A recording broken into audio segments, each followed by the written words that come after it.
बिस्मिल्लाहिर्रहमानिर्रहीम। First year. आज की वीडियो में हम नेशनल बुक फाउंडेशन का चैप्टर 1 है मेजरमेंट्स, इसमें रूल्स फॉर कैलकुलेटिंग अनसर्टेनिटी को डिस्कस करेंगे। हमारे पास अनसर्टेनिटी को कैलकुलेट करने के लिए रूल्स क्या हैं उनको डिस्कस किया जाएगा। इससे पहले टॉपिक में आपको अनसर्टेनिटी के बारे में ब्रीफ डिस्क्रिप्शन दे दीजिए। अब हम ये देखते हैं कि हमारे पास सपोज ये करते हैं कि ए और बी दो डिफरेंट फिजिकल क्वांटिटीज़ हैं और ए की अनसर्टेनिटी डेल्टा ए है और बी में जो अनसर्टेनिटी है वो डेल्टा बी है। यानी कि ए मेजर्ड वैल्यू है और इसमें अनसर्टेनिटी डेल्टा ए है, बी मेजर्ड वैल्यू है एंड ए डेल्टा बी इसमें अनसर्टेनिटी है इस वैल्यू में। If z is the physical quantity which is obtained by operating a and b, then the propagated uncertainty delta z in the result can be calculated by using the following rules। कि अगर z क्या हो, एक physical quantity हो जो कि a और b को ऑपरेट करने से मिले। ऑपरेट करने से मुराद a b को हम ऐड करें, a b को सब्ट्रैक्ट करें, a b को मल्टीप्लाई करें, a b को डिवाइड करें, जो भी हम इसके ऊपर ऑपरेशन अप्लाई करें, इसके नतीजे में जो क्वांटिटी आए वो z से रिप्रेजेंट करेंगे और उस आंसर में जो अनसर्टेनिटी आएगी उसको डेल्टा z से रिप्रेजेंट किया जाए। तो ये कैसे हम सॉल्व किया करेंगे, ये स्टेप बाय स्टेप हम देखते हैं। तो सबसे पहले हम ये देखेंगे कि जब एडिशन में अनसर्टेनिटी हो तो वो कैसे कैलकुलेट की जाती है। सम और डिफरेंस, यानी कि दो वैल्यूज ऐड हो रही हैं या उनको सब्ट्रैक्ट किया जा रहा है तो उस टाइम अनसर्टेनिटी कैसे फाइंड की जाएगी। If two or more than two quantities, दो या दो से ज़्यादा क्वांटिटीज़ को ऐड या सब्ट्रैक्ट किया जाए तो एब्सोल्यूट अनसर्टेनिटीज़ को ऐड किया जाएगा। ठीक है, हम देखते हैं एब्सोल्यूट अनसर्टेनिटी क्या है, अनसर्टेनिटी क्या है, फ्रैक्शनल अनसर्टेनिटी क्या है, परसेंटेज अनसर्टेनिटी क्या है।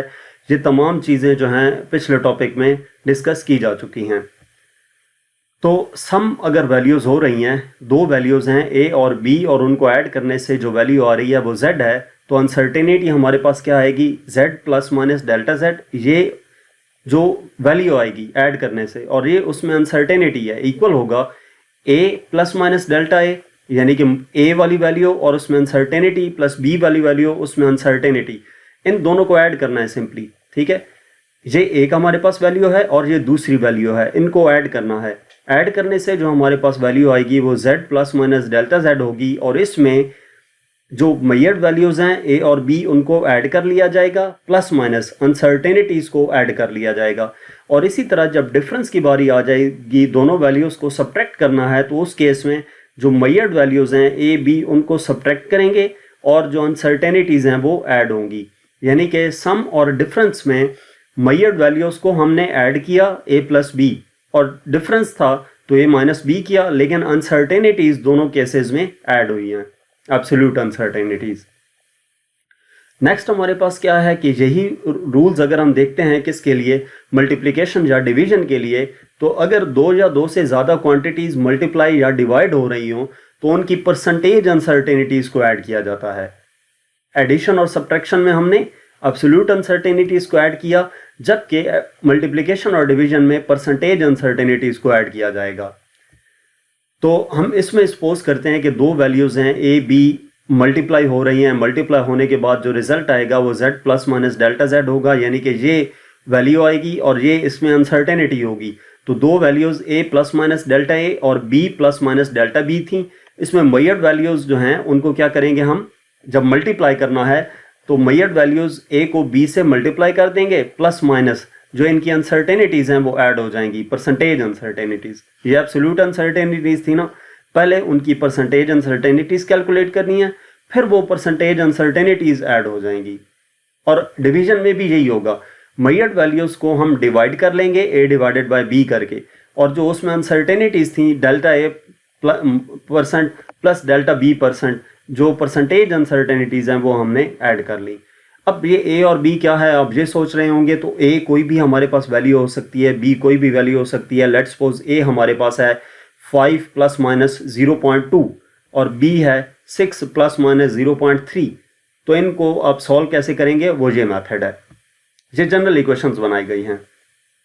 इसी तरह अगर हमारे पास पावर आ जाती है किसी क्वांटिटी, लेट्स सपोज x की पावर 3 आ गया है, ठीक है, तो उसमें जो पावर होती है वो पहले आ जाती है और उस पावर को हम मल्टीप्लाई कर देते हैं परसेंटेज अनसर्टेनिटी के साथ। यानी कि अगर z इक्वल है एक्स क्यूब के, तो इसमें से पावर पहले आ जाएगी और परसेंटेज अनसर्टेनिटी इन x है उससे मल्टीप्लाई कर लिया जाएगा इस पावर को, तो वो हमारे पास फाइनल परसेंटेज अनसर्टेनिटी आ जाएगी z में। इसके बाद नेक्स्ट हमारे पास क्या है, uncertainty in average values of many measurements. Average values जो होंगी मेजरमेंट्स में, उसमें अनसर्टेनिटी कैसे आएगी। Uncertainty in the average value is calculated by adopting the following steps. पहले क्या करेंगे, मेजर्ड वैल्यूज की एवरेज फाइंड कर लेंगे, फिर deviation of each value from the average, यानी कि हर वैल्यू को जो एवरेज वैल्यू आएगी उसमें से माइनस करेंगे और फिर मीन डेविएशन ले लेंगे अनसर्टेनिटीज का। इसको एग्जांपल की मदद से देखते हैं कि अगर हमारे पास z एवरेज हो, वैल्यूज जो हैं a b c हैं, तो सबसे पहले हमने उनकी एवरेज फाइंड कर लेनी है, a plus b plus c divided by 3। Average find करने का यही फार्मूला है ना कि जितनी क्वांटिटीज ऐड हो रही हैं divided by number of quantities. तो अब डेल्टा a कैसे कैलकुलेट होगा, जो एवरेज वैल्यू आई है उसमें से a को माइनस करेंगे। डेल्टा b कैसे आएगा, एवरेज वैल्यू में से b को माइनस करेंगे। और डेल्टा c कैसे आएगा, एवरेज वैल्यू में से c को माइनस करेंगे। जब ये डेल्टा a, डेल्टा b और डेल्टा c आ गया, तो डेल्टा z कैलकुलेट करने के लिए इन तीनों अनसर्टेनिटीज को, एब्सोल्यूट अनसर्टेनिटीज को ऐड करके डिवाइडेड बाय 3 कर लेंगे। यानी कि पहले हम एवरेज वैल्यू कैलकुलेट करने के लिए मेजरमेंट्स की एवरेज फाइंड करेंगे और फिर दूसरे केस में क्या करेंगे, अनसर्टेनिटीज को ऐड करने, अनसर्टेनिटी फाइंड करने के लिए हम अनसर्टेनिटीज की एवरेज ले लेंगे, एब्सोल्यूट अनसर्टेनिटीज की। उसके बाद नेक्स्ट है हमारे पास uncertainty in timing experiment. Timing experiment जिसमें टाइम कैलकुलेट किया जाए कि let's suppose time period t जो है वाइब्रेटिंग बॉडी का, उसको हम कैसे फाइंड करेंगे, dividing time of multiple vibrations to number of vibrations. यानी कि time of multiple vibration, let's suppose 20 vibrations के लिए हमने जो टाइम कैलकुलेट किया वो लिखेंगे divided by number of vibrations. 20 vibrations थी तो 20 आ जाएंगी। यानी कि लेट्स सपोज पेंडुलम है, पेंडुलम को हमने ऑसिलेट करते हुए 20 वाइब्रेशंस की कैलकुलेशन की कि कितना टाइम लग रहा है उन 20 वाइब्रेशंस के लिए, तो उसका टाइम पीरियड नोट कर लेंगे। Time of multiple vibrations divided by जितनी वाइब्रेशंस के लिए हमने वो टाइम नोट किया था। उसके बाद अनसर्टेनिटी कैसे कैलकुलेट की जाएगी कि अनसर्टेनिटी कैलकुलेट करने के लिए हम क्या करेंगे, डेल्टा टी इक्वल होगा वो जो इंस्ट्रूमेंट जिसकी मदद से टाइम पीरियड फाइंड हुआ, least count divided by number of vibrations. Uncertainty in time period is found by dividing least count of time recording device to the number of vibrations, यानी कि delta t equal to least count divided by number of vibrations. तो यहाँ तक हमारा ये topic था, uncertainties को calculate करने के लिए क्या रूल्स होते हैं। नेक्स्ट वीडियो में हम अगले टॉपिक को डिस्कस करेंगे।